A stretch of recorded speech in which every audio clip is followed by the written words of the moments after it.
Në historinë e murgjve të shkretirës në Egjiptin e shekujve të parë, ku shkretira e lurzonte nga murgjit, tregohet një histori shumë e bukur. Në një fshat ishte një fshatar shumë i devotshëm, po i pashkolluar dhe nuk dinte shumë gjëra. Dhe toka e tij nuk prodhonte shumë. Gjithmonë atij i dështonte prodhimi. Dhe një herë duke u ankuar bashkëfshatarëve të tij, ato i thonë, po a lutesh ti, thot, kur punon edhe përpiqesh për tokën? I thotë ai, jo, po duhet lutesh. Në një ishull të Nilit, atje ishte një manastir. E igumeni i saj ishte aq i shenjtë, sa që kur vinte në tokë, hidhte rasën në ujë dhe este si për rasës. Dhe shkoi takoi te igumenin dhe i thotë, më mëson një lutje. U përpoqja e tij mësonte një lutje, ky se mbante mend. I thotë, thuaj vetëm mëshiro Zot, dhe është mjaft.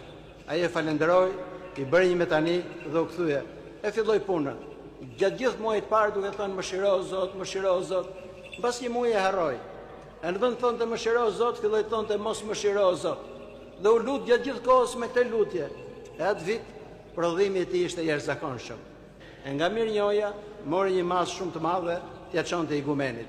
Dhe i gjeti igumenin në çastin ku ai po hidhte rasën për të kaluar lumin e Nilit. E thot, shumë faleminderit se lutja jote më shpëtoi. Meqense kishte kaluar gati një vit, igumeni nuk e mbante mend. Dhe i thot, cila lutje? Ajo lutje që më the mos mëshiro Zot. Igumeni thot, jo, thot, unë thash mëshiro Zot.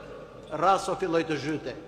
E igumeni e kuptoi që ai ndoshta nuk kishte thënë fjalët e sakta, po ishte lutur nga një zemër e pastër, sepse vetëm një njeri me zemër të pastër mund të arrijë të komunikojë me Perëndin.